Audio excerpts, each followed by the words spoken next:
High friends, welcome to Sam's kitchen. Friends, आज ना आपण आहे ना स्ट्रीट स्टाईल सँडविचची रेसिपी करणार आहोत. बरं, आता स्ट्रीट स्टाईल म्हणल्यावर काय होतं बऱ्याच वेळा, की प्रश्न पडतो की अरे बापरे, एवढं सामान लागेल, काय काय गोळा करावं लागेल किंवा काय काय इन्ग्रेडियंट्स लागतील. पण असं काहीच नाही आहे बरं का. साधं सोपं आपल्या घरात जे आहे ना, एक भाजी, त्याच्यापासून आपण आहे ना मस्तपैकी चटपटीत असं आलू टोस्ट सँडविच आपण करणार आहोत स्ट्रीट स्टाईल. बरं, ही जी रेसिपी आहे ही माझ्या बाबांनी मला शिकवली आहे. 3, 2, 1. स्ट्रीट स्टाईल मसाला टोस्ट सँडविच करण्यासाठी आपण ना इथे मोठे 4 बटाटे छान उकडून घेतलेले आहेत. नेहमी जर तुम्हाला ज्या शिट्ट्या 3 किंवा 4 लागत असतील त्याच्यापेक्षा 2 शिट्ट्या एक्स्ट्रा करायच्या, म्हणजे छान सॉफ्ट उकडले जातात. आता आपण ना बटाटे सोलून घेऊयात.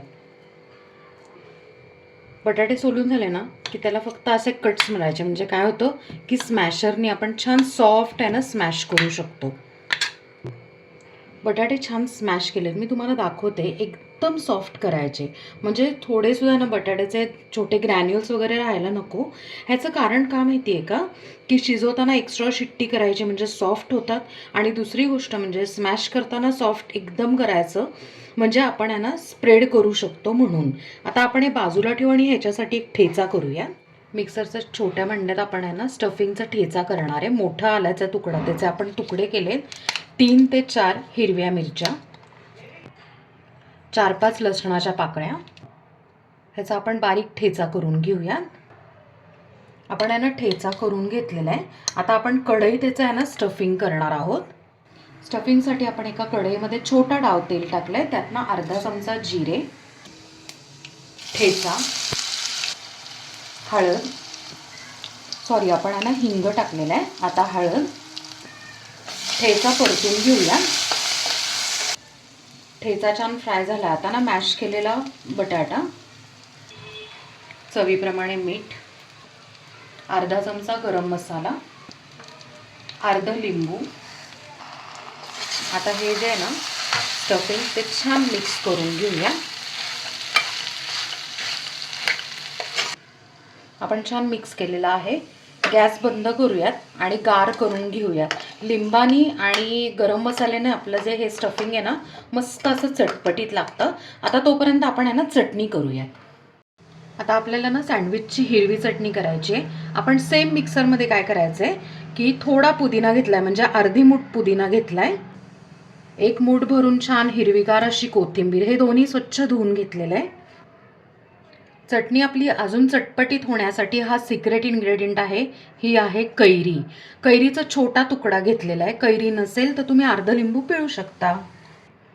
कढीपत्त्याची पानं, 4-5 हिरव्या मिरच्या, छोटा आल्याचा तुकडा, 3-4 लसणाच्या पाकळ्या, चवीप्रमाणे मीठ, कैरीचा आंबटपणा बॅलन्स करण्यासाठी अगदी पाव चमचा साखर, चटणीला घट्टपणा येण्यासाठी पाव वाटी शेव, थोडं पाणी घालायचं आणि छान मीडियम थिक अशी चटणी वाटून घेऊया. चटणी ना आपण इतकी छान बारीक वाटून घेतली, अशी मस्त पेस्ट करायची. फारही पातळ करायची नाही, तर मग ना असे सॉगी होतात सँडविचेस. ही चटणी आता एका वाटीमध्ये काढून घेऊयात. आता सँडविच म्हटल्यावर ब्रेड तर हवेच आहे आपल्याला. इथे ना स्पेशली आहे ना सँडविच ब्रेड असा का घ्यायचा माहिती आहे का, की इवन आहे ना इक्वल असे स्लाइसेस असतात चौकोनी. इतर ब्रेडमध्ये काय होतं माहिती आहे का, की थोडेसे अनइवन असतात, थोडे वाकडे तिकडे असतात ना, मग आपल्याला प्रोफेशनल स्ट्रीट स्टाईल बनवता येत नाही. म्हणून ह्यातले आता 2 स्लाइस आपण घेऊयात. इथे आपण दोन्ही स्लाइस घेतलेले आहेत. इकडे या साईडला आहे ना दोन्हीला बटर लावून घेऊया.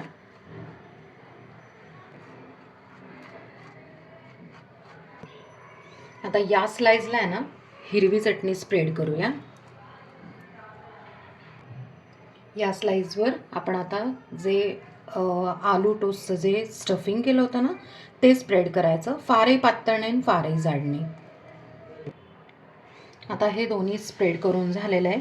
आता हा जो स्लाइस आहे तो ह्याच्यावर प्रेस करायचा आणि थोडंसं असं हाताने दाबून घ्यायचं. इथे मी टोस्टर घेतलेला आहे. या स्लाइसला आहे ना वरून आपण आहे ना असं बटर लावून घेऊया. आता ही जी बटरवाली जी साईड आहे ती अशी फ्लिप करायची आणि इकडे ठेवायची. आता या साईडला बटर नाही आहे ना, तर इथे आपण बटर लावून घेणार आहे. बरं, बटर जर तुम्ही ना खाणार नसाल किंवा स्किप करायचं असेल तर तुम्ही ना तूपसुद्धा लावू शकता बरं का. आता या टोस्टरचं कवर बंद करूया आणि आपण मीडियम फ्लेमवर छान टोस्ट करून घेऊया. फ्लेम मी ना मीडियम ठेवलेली आहे आणि आता हे टोस्टर ठेवूयात. फक्त एवढंच आहे की 1-2 मिनिटांनी आपण ना चेक करत राहायचं खालची साईड. हे 2 मिनटं झालेले आहेत. आपण ना जस्ट फ्लिप करून खालची साईड कशी झाली बघूया. येस, मस्त अशी आहे ना ग्रिल झालेली आहे. आता बंद करून आपण ना ट्विस्ट केलेलं आहे. खालची साईड पण आपण दुसरी टोस्ट करून घेऊया. 1.5 ते 2 मिनिटांनी आपण परत आता फ्लिप करून खालची बाजू झाली आहे का हे चेक करूया. येस, मस्त अशी टोस्ट झालेली आहे. आता हे सँडविच आपण काढून घेऊया आणि दुसरे सँडविचेस अशाच पद्धतीने करूया. सँडविचेस इतके मस्त झालेले आहेत ना, मी तुम्हाला जस्ट आवाज ऐकवते. एकदम कुरकुरीत झालेले आहेत. आता आपण कट करायचं. कट करताना काय करायचं माहिती का, आपली जी नाईफ आहे ते फक्त मध्ये थोडीशी इन्सर्ट करायची आणि अशा पद्धतीने कट करायचं. तुम्ही जर कडेने कट करायला गेलात ना की काय होतं, वेडंवाकडं कट होतं. आता जस्ट आहे ना दुसऱ्या साईडनी बरोबर परत मधल्या साईडने असं सुरीने इन्सर्ट करून छानपैकी असं कट करायचं. कट करून झालं आहे, मी तुम्हाला जस्ट दाखवते बघा. इतकं सुंदर दिसतंय ना आतून. दुसरं पण आपण सँडविच आहे ना कट करून घेऊयात. फ्रेंड्स, स्ट्रीट स्टाईल मस्त असा मसाला टोस्ट सँडविचेस तयार झालेले आहेत आणि आपण ते इथे सर्व केलेत. फायनली आपण आहे ना त्याच्यावर थोडंसं चाट मसाला स्प्रिंकल करणार आहोत आणि आपण आहे ना ह्याच्याबरोबर जे सॅलड दिलेलं आहे त्याच्यावर पण थोडंसं स्प्रिंकल करूयात. आता या सॅलडबरोबर आपण आहे ना चिप्स पण दिलेले आहेत, हिरवी चटणी जी सँडविचची आहे ती आणि टोमॅटो केचप पण सर्व करून घेतलेलं आहे. काय मंडळी, सँडविचची रेसिपी बघितल्यावर तुम्हाला वाटलंच असेल अरे खरंच आहे, दिसायला पण इतकं छान दिसतं, आपण सर्व पण तशा पद्धतीचं केलेलं आहे आणि खरंच आपण आहे ना फक्त एक भाजी यूज करून आपण ते केलेलं आहे. आणि व्हिडिओ नीट बघितला असेल तर कळलंच असेल तुम्हाला. आणि महत्त्वाचं म्हणजे ना यात जी ग्रीन चटणी आहे त्यामध्ये सुद्धा एक इन्ग्रेडियंट आपण आहे ना मिक्स केलेला आहे किंवा एक जी भाजी आहे ती मिक्स केलेली, त्यामुळे चटणी आपली चटपटीत होते. नक्की करून मला कमेंटमध्ये सांगा. ह्याच्या व्यतिरिक्त आपण अजून काही सँडविचेसचे प्रकार केले होते, सगळ्या लिंक्स डिस्क्रिप्शनमध्ये देते, त्या पण चेक करा. आपल्या चॅनलला सबस्क्राईब करा, लाईक करा, शेअर करा आणि कमेंट करा. थँक्यू.